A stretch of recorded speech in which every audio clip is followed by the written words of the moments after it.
saya nangis-nangis, sujud ke saya, mohon ampun, mama mau tobat, tidak akan diulangi lagi. Dan akhirnya dibikin.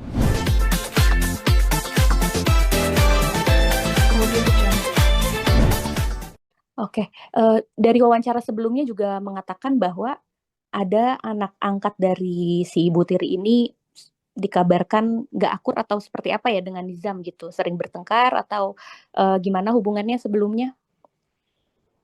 Ya, ya seperti itu. Jadi eh, kalau anak saya dengan anak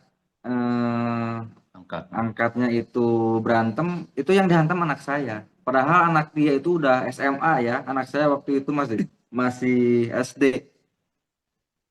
Yang terakhir aja yang terjadi terakhir itu anak saya almarhum dilempar asbak ya, jidatnya sampai berdarah.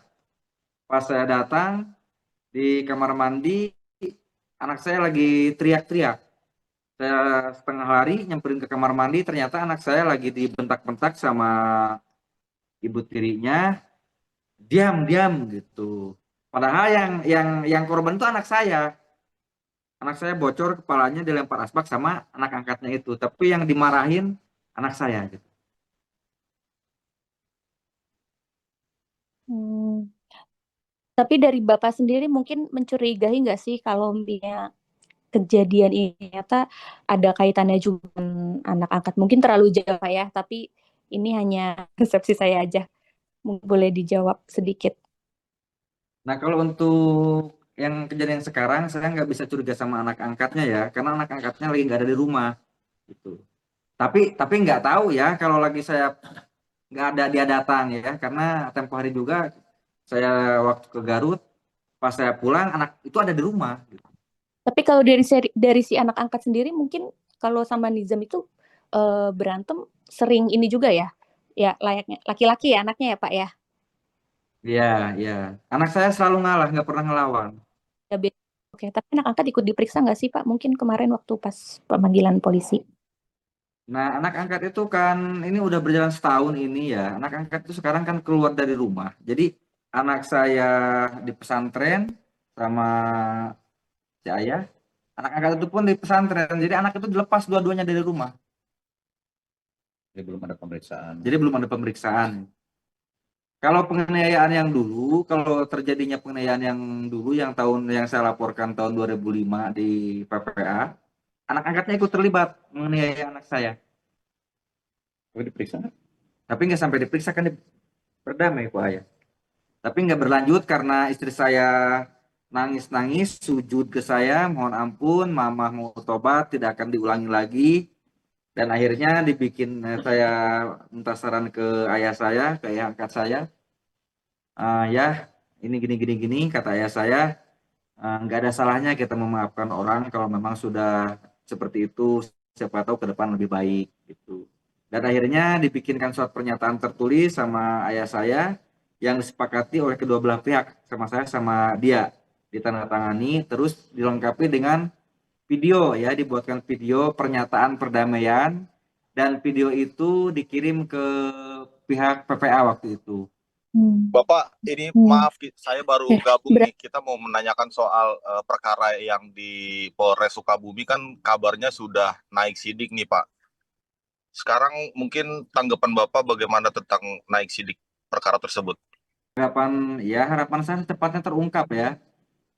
Harapan saya secepatnya terungkap biar tidak jadi bola liar gitu. Bapak izin, ini kan tadi dari pihak ibu kandung kan mendatangi KPAI ya, yang saya tahu Ya.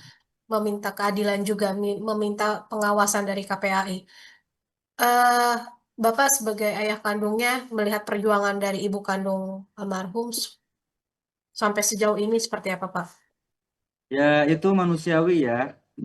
Saya juga sebagai ayah benar-benar sangat terpukul seperti ini. Apalagi dia seorang ibu kandung ya, yang dimana dia yang mengandung dan yang melahirkan. Pasti tentunya akan lebih sakit lagi eh, dibanding saya sebagai ayah. oke, Bapak iya, mohon maaf sebelumnya ada pengakuan juga dari kandung sebelumnya itu untuk bertemu Nizam katanya dipersulit sama bapak ya dengan eh, statement bahwa ibu kandungnya sudah, kita nggak tahu apa yang jadi trauma bapak sebagai orang tua, tapi mungkin kalau berkenan statement dari gimana? Ya gimana Pak? Iya, pengakuan dari ibu kandung tadi waktu di KPAI eh, untuk berzam semasa hidupnya sangat sulit, Pak. Enggak, maksud saya Tapi gini, kan kita itu pun nggak tahu ya alasan ya, bapak. ya, alasan saya tadinya ya, alasan saya mengambil sikap seperti itu untuk kebaikan anak saya sebetulnya, agar anak saya itu fokus mindsetnya belajar dan terus belajar fokus, tidak bercabang kemana-mana. Takutnya kalau ibunya muncul nanti malah terganggu psikis anak sayanya gitu. Maksudnya dalam arti nggak fokus anak saya gitu. Tapi dari Nizam Tapi sendiri, memang tapi keinginannya di mak, pesantren mak- atau maksud, tempat ada maksudnya mak- maksudnya kalau saya nggak melarang. Kalau dia benar sayang sama anaknya, maunya saya, dia datang gitu, datang ke sini langsung melihat. Nggak perlu kalau saya lagi di luar, dia video call ke saya, pengen ini sama Raja, kan nggak etis. Maunya saya kalau memang dia sayang sama anak gitu ya, ya menyempatkan waktu lah sekali-kali datang ke sini, toh nggak jauh-jauh amat gitu. Jadi kalau kalau dia bilang saya menghalang-halangi untuk komunikasi sama anak, tidak ya.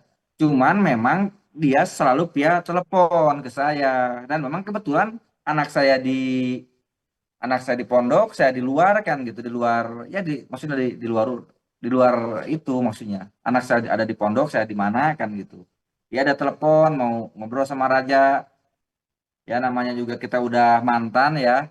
Jadi saya punya pikiran lebih baik kamu nggak ketemu anak saya gitu. Biar sakit juga kamu hatinya gitu kan. Ya namanya juga ya udah jadi mantan kan. Bapak izin, ini kemarin kan dari pihak ibu kandung juga mengatakan sebenarnya Nizam sendiri dari ibu kandung menginginkan Nizam ini di pesantren tetapi dekat dengan ibu kandung begitu supaya bisa diawasi. Mungkin Bapak sebagai ayah Tidak, katanya membatasi. Ini gimana Pak? tidak. Nijam ini dulu sama dia ya, sama neneknya ya di Cianjur. Kebetulan saya ada yayasan di sini di Selokan Pari, dan memang saya juga maksudnya ikut sebagai pendiri di situ. Jadi memang Nijam ini diantarkan sama pihak istri saya ke saya. Jadi Nijam ini datangnya ke saya tidak saya jemput, tapi diantarkan langsung sama keluarga dari istri saya, dari ibunya.